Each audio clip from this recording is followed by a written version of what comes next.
Hello everyone, this is Greg Old Sim Pilot. I'm back here with another video, and this time, this maneuver, we're getting into the spicy things, the things that y'all like to see in the simulator. We're talking about engine failures. As you can see, the weather is slightly worse than it was when we did our localizer approach. And that's because we're planning on coming back in on the ILS. So of course I've tried my best to make it 200.5, but there are no promises there. We will see if we don't make it on the first attempt. We'll just do a go around, and in that case I'll go in and manually manipulate the weather to make it so that we will definitely break out on the second time around. Again, this tutorial series is for entertainment purposes only, not to be used for real-world flying. Always consult your company's SOPs. This is just the tutorial to kind of give you a little bit of insight into what we kind of do every year for recurrent training.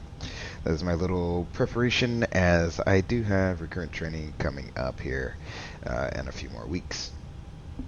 With that said, we are on the ground again in Atlanta with the same flight plan, same weight, same everything, except this time I have armed a few failures. So before we get started, just a few things here. After following a few people on YouTube now, I kind of have taken a liking to what some other operators do. We don't really have any guidance as to what we can do on our secondary, or what we should do in our secondary, and hopefully this year in training I'll bring up to a few of the instructors just to see what they think about it. But I really do like the fact that in the secondary flight plan, what they'll do, if there's not really any specific engine failure procedure, what it seems like a lot of operators will do is they'll put in a extended center line that goes out about 20 to 25 miles or so, and put a holding fix there.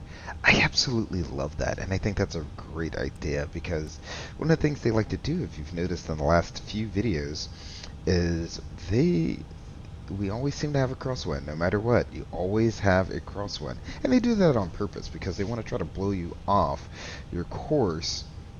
During an engine failure, there's a lot going on, and they're trying to get you to, on purpose, get off course to see if you're going to correct back towards the runway centerline course and continue flying right on that centerline. Now, if you drift a little bit here or there, 5 degrees of heading here or there, as long as you're correcting back around, that's the important part that they want to see. They want to see you correcting yourself back and trying your best to maintain perfection. No one is perfect. They know that.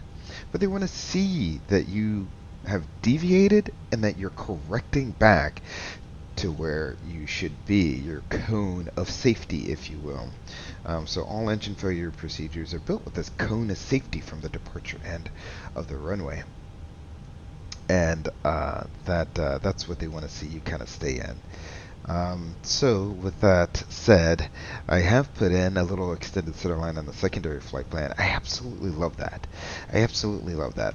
And what I should also do is, since we're going to go ahead and do that, we have our extended center line there. I'm going to go ahead and go down a little bit here, do a lat revision with the new destination.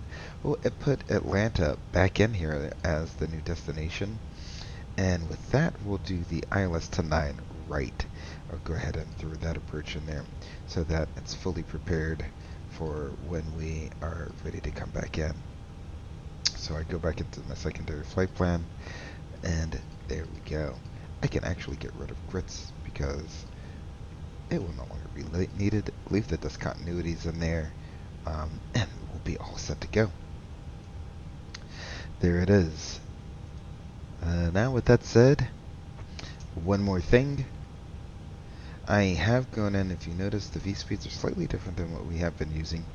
And this is just from me practicing and doing the V1 cuts over and over and over again in the Fenix. It's not as straightforward or realistic as it would be in X-Plane 11 or 12. So the Fenix, the second you go above 12.5 degrees, which is the ideal pitch for when you lose an engine, the airplane does really funky things. So I'm going to try to get this done on the first take. I'm going to try to get that box right on the shelf. And when I say the box on the shelf, I mean my little block box. When an engine failure needs to get right just above that 10-degree line, that should give me what I need initially. Once we get SRS commands leveled off, the flight directors will bounce around as it tries to figure things out. Once that becomes more stable, then you can pitch into the SRS commands. But until then, you need to put that box on a shelf, let the flight directors stabilize out, and then you can pitch into the SRS commands. I find if you do that every single time, the Fenix will have a much more predictable engine failure profile. Otherwise, if you go too much above that box on the shelf, even though you have excess speed, the airplane just, I don't know, it seems to just get confused and fall right out of the sky. Even though you may be you may have enough excess speed, it just doesn't want to climb. So, with all that said, hopefully I get this done in take one. If you get a hard cut, then you probably know that I've reset and we're trying it again. And we're back. As you can see, we're back on the runway here after a unsuccessful, it wasn't unsuccessful, but both failures. I tried to arm two failures simultaneously and only one of them activated. So we're back here at the beginning of the runway again. I've already given my spiel. We're going to expect two simultaneous failures here. Hopefully they activate this time for us, and we'll be able to get the scenario going. Alrighty, so take two. Here we go.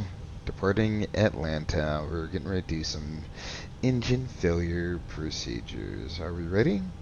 You're ready. Excellent, FO. Let's go. So, brakes are released.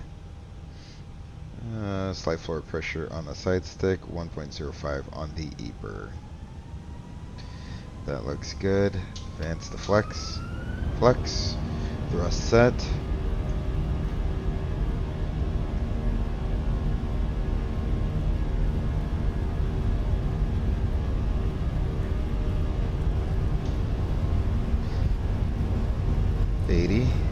Checked. Release the side pressure on that stick.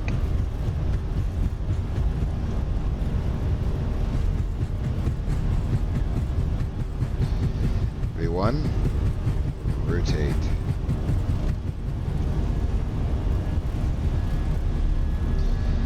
Positive rate. Gear up. My aircraft. Put that box back down on the shelf. Engine failure.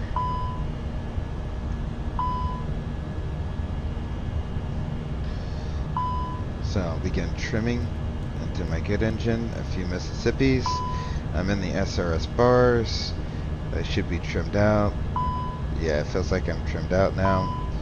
So I will go ahead, we'll disregard that, re-engage the auto thrust like I said in my last video. We're going to pull heading, I'm going to turn the autopilot back on. We're going to get our heading back around to about a 095, I think that's where it was. Excellent. And now that the autopilot is on, we can go toga.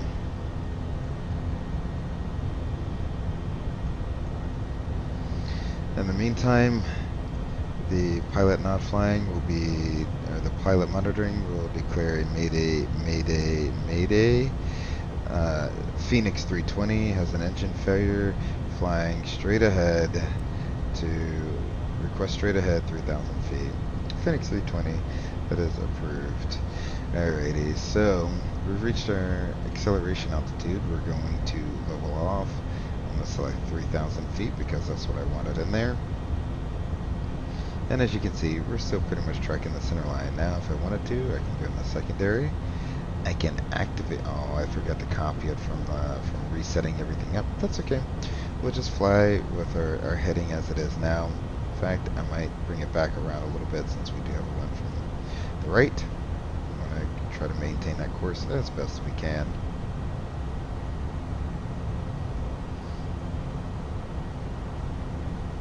Alrighty, we're accelerating through S speed. So go flaps up. So our flaps are coming up. We want to select our green dot speed. It's about 200. I tend to go a little bit above green dot because the airplane, for some reason, only likes climbing if it's above green dot. So I'm going to select that speed and open climb. And now it's telling us we need to go MCT. So we'll go to, which is odd to have to go back to climb to get to MCT, but it is what it is. We'll level it off again, get our speed back. This is a weird thing with the Fenix. The second you go back into MCT, which is showing, it just doesn't want to climb anymore, and that's why I select the speed slightly higher than green dot. You should be able to climb out at green dot, but for some reason this airplane does not like climbing out at green dot, or it's just ignoring the speed selected and trying to climb out at 1,000 feet a minute, and that's not really how that would work. So we're in MCT and we're level flight, and look, we're not even accelerating. I do have the flaps up, the gear is up, but we're not accelerating. It's a Phoenixism, not a real thingism. That's a Phoenixism right there.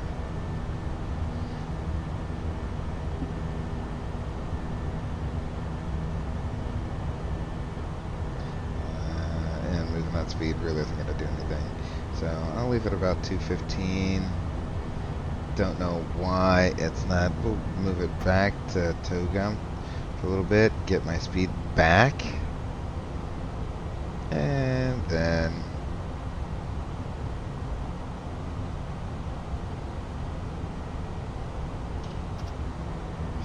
we're back in MCT. I should be able to go open climb and actually get a slight climb going. I don't know why this airplane chooses to act like this. It should only fly down to green dot. It should actually keep the speed I'm telling it to maintain. It refuses to do so. I'll just let it do what it's about to do. We'll level off here so we can get the rest of these procedures done. There we go. We got the Alt-Star in speed mode. Let's see what happens. It's probably getting ready to go into Toga lock or something like that. There we go. Alright, so now we're level at 3,000 feet. We should begin accelerating sometime soon, I would hope. And now we can go ahead and say, alright, airplane is kind of in an okay situation. It's starting to accelerate again, so that's good. What's our issue? Number 2 engine is on fire. Yep, it does look like the number 2 engine is on fire. Let me check to see if that's a quick action item or ECAM exception. It is not a quick action item. It is not an ECAM exception. Alright, Mr. FO. Why don't I pass the controls off to you while I run the ECAM? So your aircraft, your radios. Alright, my aircraft, my radios, ECAM actions. We have a number 2 engine fire. Thrust lever 2, idle. We'll put our hand on the thrust lever. Confirm. Idle. Engine master 2 off. Put our hand on the engine master. The other pilot will confirm. Off. Engine 2 fire push button. Push. I will put my hand on there. The pilot flying will look up. Confirm I have the correct engine. Say confirm. Push. Agent 1 after 7 seconds discharge.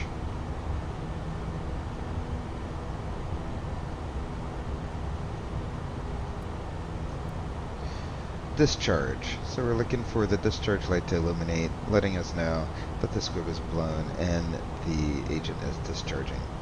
ATC, notify.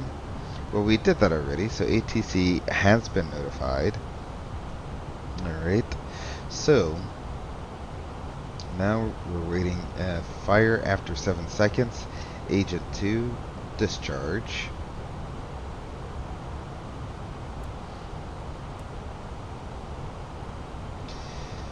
So move over and get the other agent. Discharge. And as soon as we hit it, the fire went out. So the fire is now out. Alrighty. So now we have engine 2 shut down.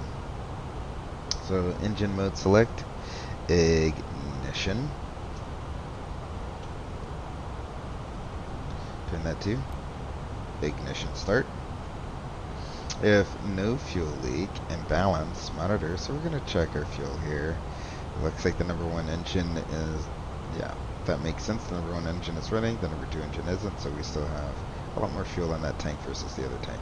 So balance monitor. TCAS mode select TA. Move that over to TA. Avoid icing conditions. And clear engine 2. We'll clear engine 2. Now we have engine 2 fail. If no damage, engine 2 relight. Consider. The engine was just on fire, so we're not going to consider relighting it. Clear engine 2. Clear engine 2. Excellent. The box 1 is now complete. We are safe. We're good. Let's get radar vectors back around, shall we? Let's make a right-hand turn to a heading of 180 to get us back in the box pattern back around.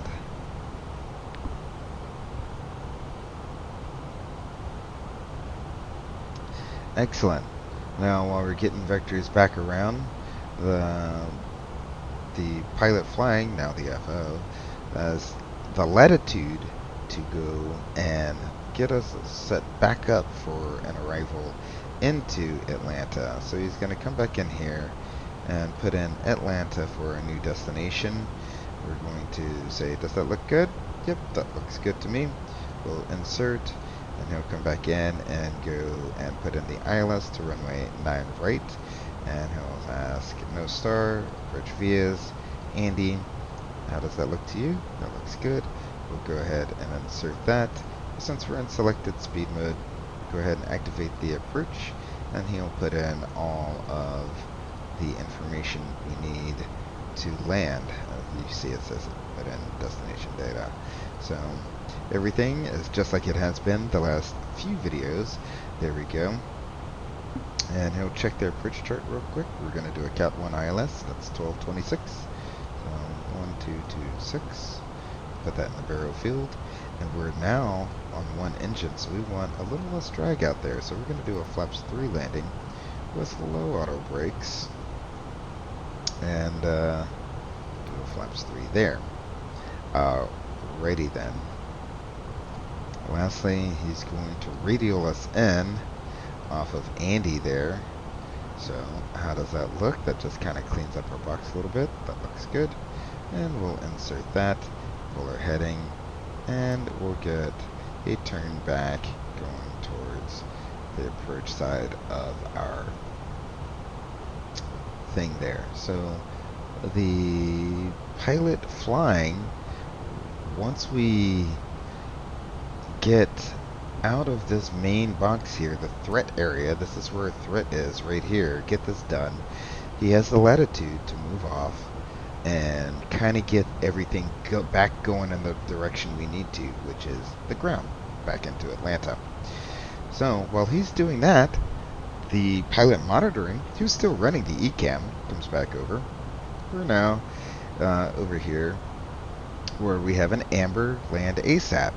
Our secondary systems affected, air bleed, electric, and hydraulic. So as we can clearly see on the air bleed page here, obviously the number 2 pack is not being operated because the number 2 engine is offline, but we still have perfect air conditioning and pressurization just from the number 1 pack. Clear bleed, we can clear bleed. On the electrics page here, it looks like the generator number 1 has picked up the load. It's currently showing about 36% and 101 degrees on the IDG, and it has picked up the load for the entire system. At this point, I can elect to turn on the APU, and I will. So we'll go ahead and get the APU on. 1 Mississippi, 2 Mississippi, 3 Mississippi, and then we'll start the engine, start the APU. Clear electric, clear electric. And on our hydraulic page, it seems like the PTU is pressurizing the yellow hydraulic system. Fluid levels all look normal. I suspect no leak. Can we clear hydraulic? Clear hydraulic. Excellent. So now we're on the status page, and we have 2 options here. We can go and see if there's anything in the QRH that will help us out, or we can continue and clean up the status page and then go to the QRH and see if there's any help there. So what I like to do is I like to go all the way through and complete everything and then go to the QRH. So the status says avoid icing conditions. If severe icing accretion, minimum speed VLS plus 10. Well, we're not in icing conditions. It's currently plus 18 outside, plus 10 outside. So we should be good there. Landing distance procedure, apply. No need to do that. If no engine 2 damage, consider engine 2 relight. We're not going to relight. And Cat 3 single only. So we're a Cat 3 single airplane now. Our inoperative systems is going to be wing anti-ice, Cat 3 dual, engine 2 bleed, pack 2, gen 2, and the yellow engine 2 pump. Looks like the APU has now turned online since we don't have any galley shed on our inoperative systems. Clear status? Clear status. Alrighty, ECAM actions complete, and now it's time to head to the QRH for any follow-up procedures.